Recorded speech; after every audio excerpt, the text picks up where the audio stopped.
Who has the worst reputation in YouTube history? By Sunny V2. These creators have the 10 worst reputations in YouTube history, and coming in at number 10 is YouTube prankster Vitaly ZDTV. Once one of the platform's most respected creators, Vitaly's reputation began to decline after confessing in a rant video that some of his most popular pranks had been faked. Out of 165 videos, I maybe faked 5 videos. However, despite Vitaly stating that he'd only faked 5 videos, a different YouTube prankster FouseyTube would respond to the video by stating that Vitaly had staged more than that, resulting in another response from Vitaly in which he'd once again admit that his videos were in fact fake. Everybody knows that we faked pranks back in the day. Yes, I faked some of my videos. Adding to Vitaly's reputational decline was both the launch of Vitaly Uncensored, as well as the time he'd get in hot water for climbing one of Egypt's Great Pyramids, although the event which would notoriously ruin his reputation beyond repair was the time he was arrested in Miami. On the 12th of April 2020, Vitaly attacked a random woman who was simply jogging past the front of Vitaly's house, and when the police body cam footage of the arrest was released, it was obvious that Vitaly was incredibly intoxicated. After spending the night in jail, Vitaly was sued by the woman for an undisclosed amount, and while Vitaly seems to have made somewhat of a redemption judging from recent podcast appearances, the same can't be said for the YouTube with the 9th worst reputation, N&A Productions. Who the heck is reputation this? of N&A Productions began to decline when Penguin Zero would state that N&A was the worst YouTuber on the entire website, Who is with the this? initial criticism being that N&A simply made awful generic fake 3am challenges that were targeted toward children. This channel's name is N&A Productions, and it's so generic it makes Nickelback look like rock and roll pioneers. He makes the exact same video every single time except the very end where he changes the scare. Penguin Zero would then go on to explain that N&A Productions takes advantage of his young naive audience by hosting a fake giveaway in the beginning of every video. You're not allowed to host fake giveaways. It's an actual felony to do that. So what he's doing is breaking the law because there's no winners for these giveaways. So he's breaking a law. Used to and be he is mad also channels breaking like this on rule, YouTube, but bro. for some reason, he's done this in every single video and he has still not had his channel taken down yet. Which is bundled with the promotion of his social media and repeated identically in every single episode. The first 3 minutes of every single one of his videos is basically just an advertisement for all of his social media and scams. Following Penguin Zero talking about N&A Productions, Diesel Patches, Pancho, and DJ Cook would each upload their own viral videos, also talking about how terrible he was. Calling Cars 3. Cars 3 is a movie. How What? can you call a movie? With one of the other criticisms being that he made a 3am video on Etika right after he passed away. He actually went ahead and did an Etika 3am challenge. Rest in peace, Edika, alright guys? And 1 like equals 1 prayer for Edika. And with such, the entire internet, including his own comment bots, joined in on the N&A Productions What? hate train. However, around 2 years after Penguin Zero uploaded his initial video, calling him the worst YouTuber on the platform, Charlie changed his mind by calling him the most impressive YouTuber for his consistency in being able to pump out so much terrible content for such a long period of time. It is wrapped around from being the worst YouTuber to the strongest, most persistent YouTuber I've ever seen in my life. And speaking of terrible content for a long period of time, this seems like an appropriate point to talk about number 8, Wings of Redemption. Who are these Becoming one people? of YouTube's most notorious Call of Duty players back in the early 2010s, Oh, he kinda nice. Wings of Redemption's reputation began to decline after he'd lose a I have 1v1 Tata match wants to against chat. another large Call of Duty YouTuber named Syndicate. In the lead up to the 1v1, Wings had been going on about how bad Syndicate was and how there was no way Wings could possibly lose the match, yet when the showdown eventually happened, Syndicate beat Wings 14 kills to 9 in front of an audience of 7,000, and Wings of Redemption completely lost it. I broke my controller. You broke your controller? This match would act as a catalyst Yo, for Wings to man, gain good approximately 100 days. pounds, Good alienate days. his only few friends, and eventually cultivate an army of trolls who would do nothing but berate him in every single live stream. The constant harassment by his audience led to a pinnacle when, after being stream sniped for an entire live stream, Wings would once again lose it in front of his audience. I just can't do it. I can't take this shit no more, man. As these reactions became never that increasingly deep. common during his streams, entire YouTube channels became dedicated to posting Wings of Redemption's worst moments, which not only brought more trolls to each stream, but these videos made it next to impossible for Wings to get a job or do anything outside of streaming to an audience who were essentially just watching so they could laugh at him. However, there were still less people laughing at Wings in comparison to the creator with the 7th worst reputation, Nikocado Avocado. Oh, man. After gaining a following as one of the platform's first male vegan This is mukbang what he used to look YouTubers, like? Nikocado Avocado's level of discipline began to slip. Rather than eating healthy vegan food for the camera, he began to consume more and more fast food, likely due to its speedy delivery, cheap cost, and overwhelming relatability What? to the audience. However, eating fast food every single day What? That's what he used to look like? What?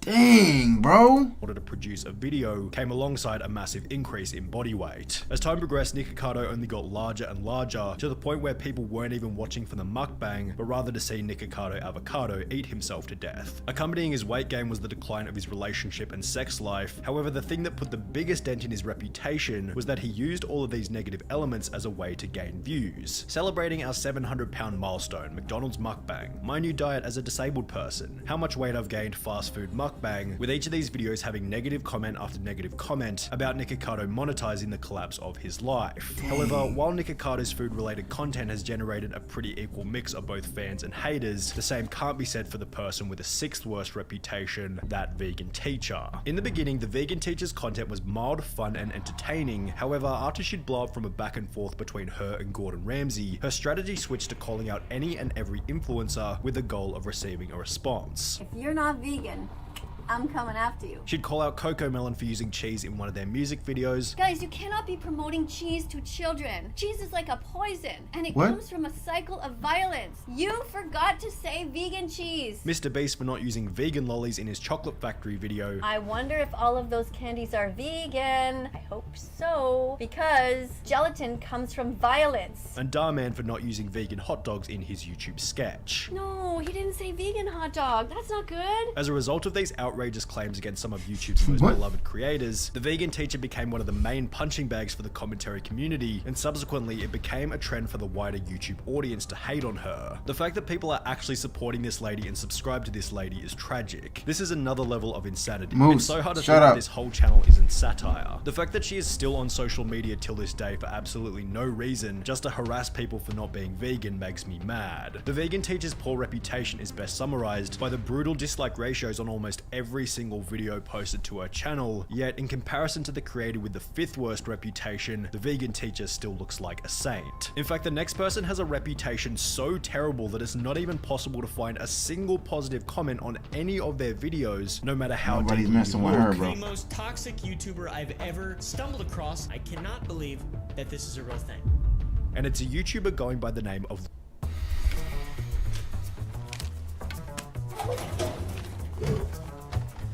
Lisa Gaming Roblox. She first blew up by posting a video of her deleting other Roblox players' houses, but with 4 million views on an incredibly toxic first video came an indescribable level of backlash. This is literally unforgivable considering how much time the people spent making the house, and then there is a person who just destroys it all. However, the impressive performance of the video revealed one thing to Lisa: toxicity equals attention. The very next video posted to the channel was therefore another toxic video in which Lisa would make up fake allegations about another large Roblox YouTuber, and subsequently the entire channel devolved into a cesspool of unsavory content. Every single comment on every single video follows a similar structure along the lines of, this is how many people want Lisa to be banned from Bloxburg, people who dislike her vids, everyone who's happy to see Lisa getting hated on. However, instead of trying to repair her reputation, Lisa simply plays into it by creating countless videos reading these hate comments, which only leads to more hate. However, she's still not nearly as hated as the creator with the 4th worst reputation, Darkside Phil, who's so hated that his vlog channel is literally titled The King of Hate. Darkside Phil began as a professional player on the game Street Fighter back in the mid-2000s, where he became hated by the community for his disrespectful attitude toward other players. You got some idiot named DSP who's a total piece of shit, by the way. This was followed by Phil joining YouTube in 2007, on which he'd become one of the first people to upload Let's Play style videos. However, uploading full game playthroughs came with its own set of problems. With so many hours of footage posted to Phil's channel, a user by the name of Evil AJ 2010 compiled all of Phil's worst moments on the game Metal Gear Solid before uploading them as a video titled This Is How You Don't Play MGS2. Phil wasn't too happy with this, so he'd respond to the video, but this only prompted more compilations by other creators, each of which prefixed with the title This Is How You Don't Play. These videos not only led to the initial decline in Phil's reputation, but they'd also lead to a collapse in his viewership at a time when Phil was becoming desperate for money so he could pay his bills. In 2020, it would be discovered that Phil was over 500 $200,000 in debt, causing him to file for bankruptcy. Yet when the bankruptcy documents were leaked, it became apparent that Phil had not been spending the donation money on bills, and instead had maxed out 13 credit cards and spent over $40,000 on a mobile game? Mobile game called WWE Legends. Mobile game? A document showing that WWE? more money on the game than he had been on his mortgage. Just to put a cherry on top of the cake, Phil was also caught beating off on stream whilst not realizing that he was live. What? While the camera was only focused on his face, his reaction is still hilarious. Oh, the camera's on. This is him. I remember that clip. However, if we're on the topic of being caught in 4K, then this might be the perfect time to talk about the creator with the third worst reputation, EDP445. Oh, yes. He was once a creator held in high regard for his honesty. Bro, y'all kept... I literally have never heard of this dude until y'all, bro. Y'all are the ones who were like, yeah, this guy. And I thought you guys were just joking. Until I looked him up and I'm like, oh, like this is real. This is real. Like, yeah, this is crazy. He's an unfiltered attitude whilst on camera. However, all of this changed on the 18th of April 2021 when he tried to meet up with a minor after chatting with her online. Turns out the account was a decoy created by 2 other YouTubers who captured the whole interaction on camera, and after other creators like Penguin Zero publicized the footage to an audience of over 13 million, EDP's public image collapsed overnight. He'd lose 200,000 subscribers in a week, then 7 days later YouTube would delete his channel altogether. His Cameo, Facebook and Instagram were also deleted, to migrate to other niche video sharing websites such as 3Speak, on which he'd also eventually get banned. EDP attempted to get a job driving for Lyft, Uber Eats and Grubhub, however he'd also be fired from all 3 of these positions, after which he would apply to have his name changed as a desperate attempt to escape from the controversy. He'd then moved to a completely different city where he began to live out of various hotels, however he was continually evicted as a result of people calling each hotel to let them know what EDP had done. And while EDP is essentially now living in exile from both the internet and the real world, he's not the only person on this list in such a position. I need to leave the country, bro. YouTuber with the second I've heard of this guy. Also fits into I've heard of this guy. Everyone had his profile picture at one time. I need to hear this one. I need to hear this one, bro. I need to hear this one for sure.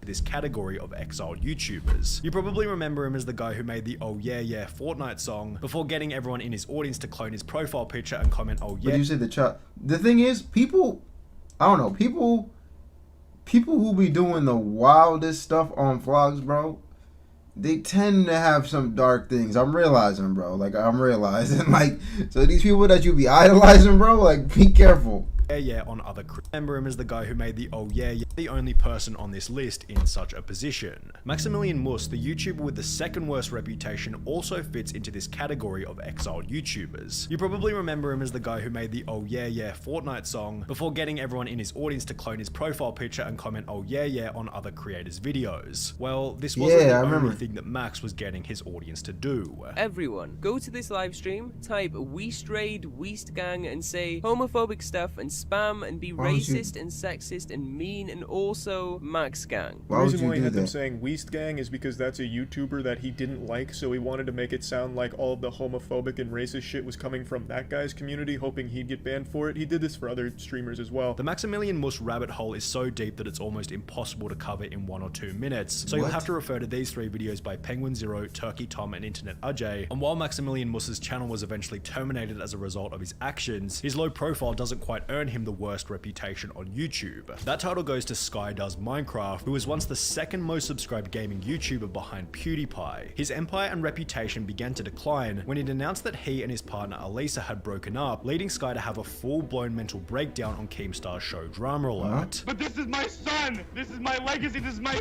family! I don't know what her problem is! I don't know why she hates me so much! I did so much for her! I paid her through beauty school! I just wanted her to succeed in life, even when she was at her lowest. I'm upset at her for continuing to ruin my life when I haven't done anything to her! I just want my son! At around the same point in time, both the popularity of Minecraft as well as Sky's desire to create content were declining, which not only led to a drop in his channel's viewership, but this also resulted in him becoming quite depressed. I'm gonna be completely honest with you guys. I've been going through kind of a rough time recently. I've been not the happiest that I could be. As a result of his deteriorating mental health, Sky began to develop a drug problem, eventually resulting in the collapse of his next relationship, after which the ex-partner would come out out with over 6,000 words worth of the most brutal allegations in YouTube history. The document revealed that despite once being the 11th most subscribed channel on YouTube, stole money from companies just to buy drugs? $100,000 for years and would steal money from companies just to buy drugs and never do the work. What? The document continued by stating, "You're extremely unfaithful. Alicia loved you and you would cheat, manipulate, and lie when she'd defend herself. Yo. You constantly spread rumors of Post Malone, saying awful things about his character, which is odd because last I checked he was checking in on you and extremely kind. Was trying to help you out even, which was accompanied by countless other career-ending accusations that ultimately led Sky to disappear from the public eye altogether." Then, 4 months later, the Sky Does Minecraft YouTube channel was listed for sale on a third-party website, requesting a price of $900,000, providing him with the title of the worst reputation in YouTube history.